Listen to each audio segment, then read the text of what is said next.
上一期我们说了三皇中的伏羲，按照顺序，这一期我们就来聊一聊炎帝神农。咱们中国人之所以被称为炎黄子孙，大多数原因是从三皇中的炎帝与黄帝他两个神的故事中得来的。丢丢本来想把炎帝和黄帝两个神的故事并列到一起说的，但炎帝和黄帝的故事实在是太长了，所以就一劈为二，上部主要讲神农炎帝，下部主要讲黄帝与蚩尤大战。如果感觉丢丢讲得好的话，就来个素质3连，点赞、转发、收藏，也算是给丢丢点动力。好了，书归正传，我们上一期说过，三皇五帝大多数是其他生物与人类交合而出生的，炎帝也不例外。那是一个夕阳西下的下午，一个美丽的女郎任四在江水边散步。当她望向夕阳之时，忽然看到一条赤髯神龙飞向天空。这条赤髯神龙双眼中发出2道白光，冲向江水河畔的任四。任四却也不躲避，目光直迎白光。当任四缓过神来，腹中一阵悸动。10月之后就生下了一个男孩。这个男孩在出生的那一刻，天地之间就出现了9口井。这9口井虽然异地而同源，在任意一口井打水，其他8口井都会有所波动。因为临近江水而生，所以这个男孩就姓江。关于炎帝的相貌，《史记》中记载的是牛头人身，在《开辟演义》则提到炎帝有玲珑玉体。如果综合一下来看的话，炎帝是一个长着牛头的人，身体却是透明的。炎帝长大之后就走遍了冥川大山，寻找适合人类食用的谷物，命令太阳发出足够的光和热，委任仙人赤松子为雨师。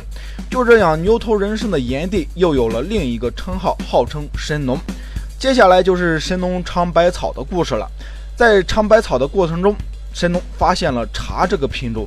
其实到了这里，传说中就出现了纰漏，有很多的传说都喜欢把神农炎帝的死因归于最后吃毒虫毒草而死。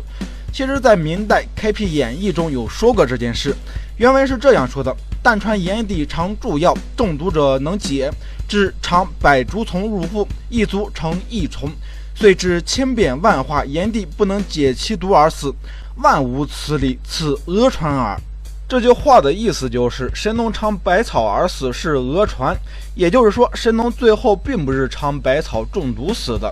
这一点丢丢要在这里讲清楚，因为丢丢接下来要讲的是神农炎帝尝百草之后没死的故事。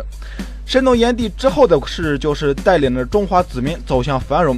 当炎帝到了老年之后，创造能力就开始下降，这个时候新的统治者黄帝也就诞生了。炎帝与黄帝发生了很多的矛盾，到最后不得以战争的形式来解决，到底是谁才有资格带领人民。这就是历史上鼎鼎有名的阪泉之战。炎帝这边有火神祝融、战神蚩尤等强悍的天神，而黄帝这边则有10万天兵、10万人众、10万鬼族，还有猛禽野兽的帮助。这一仗传说中是打得天昏地暗，最后战争以年轻有力的黄帝胜利告终。阪泉之战这一期就不详细的说了，下一期说黄帝的时候连同蚩尤一并讲一讲。阪泉之战之后，已经确定了黄帝作为万民的首领。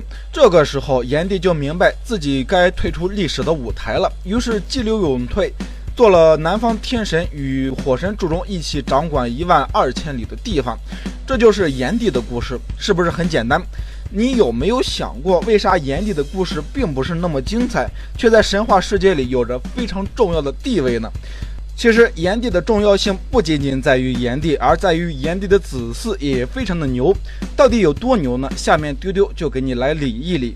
炎帝的妻子是赤水氏之女听沃，他们生了个孩子叫炎居。炎居生桀病，桀病生细气，而细气的儿子就是火神祝融。后来祝融被贬到了长江流域，生下了以后怒出不周山，把天给捅了个窟窿，不得不把女娲大神请下来补天的水神共工。共工后来又生了2个孩子，一个是树气，而另一个就是土地之神后土。后土又生了时间之神耶明，耶明又生了12个孩子。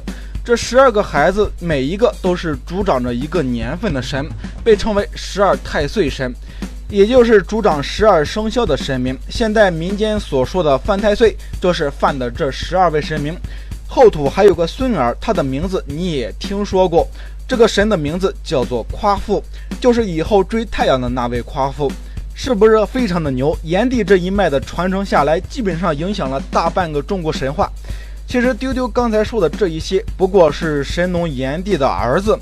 炎帝还有4个女儿，这4个女儿也是大名鼎鼎。大女儿拜师赤松子，后来得道成仙，逍遥于天地间。二女儿在南阳峨山桑树上，因为一把火也得道成仙了。三女儿叫做瑶姬，刚刚到了出嫁的年龄就死了，留下一缕芳魂，飘摇到了孤瑶山上，变作一棵瑶草。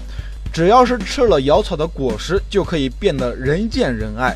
后来天帝见瑶姬可怜，于是就封她为巫山的云雨之神。至于巫山女神的故事就不在这里细说了，有兴趣的同学可以查一查。唐代诗人元稹的《离思五首·其四》中就有这样的诗句：曾经沧海难为水，除却巫山不是云。取次花丛懒回顾，半缘修道半缘君。这诗的典故就是从这则神话里来的。至于这第4个女儿，大家应该更熟悉。炎帝的最小的女儿叫做女娃，去海边游玩的时候被海水淹死。女娃魂魄不散，化为一个花头白嘴红足的鸟，名为精卫鸟，每天都叼着石子发誓要将大海填平。陶渊明的诗读《山海经》，其实精卫衔微木，将以填沧海，这句诗就取得这个典故。好了，至此炎帝的一家子就算是说完了。如果你细心的话，就会发现中国神话讲到这里，已经从神过渡到了人。原始的天神一个个的不知去向，盘古身死而道消。女娲造人之后，除了补天一类的大事出来了一次就归隐了。始祖伏羲后来成为东方的天帝，与牧神勾芒一起掌管东方。神农炎帝在阪泉之战后，就与火神祝融一起管理南方，成为南方的天帝。而我们以前说过的希腊神话中的主神宙斯，为了自己的权利去攻击自己的父亲，吃掉自己的妻子智慧女神莫提斯，阻止更强的神明诞生，迫不及待地将海洋女神下嫁给人类，阻止比他还要强的神明出现。通过希腊神话与中国神话的对比，我们可以发现中国的主神并不迷恋于权力。中国神话中基本上是能者当权，根本没有永恒执掌权力的神明。每一位神明都会被下一代神明所取代，上一代的神明会将自己的精神传承下去，一代代的传承，才形成了现在我们所看到的中国神话。这大概就是4大文明古国之中唯有中国一脉传承下来的原因之一吧。好了，这一期的中国神话就到这里了。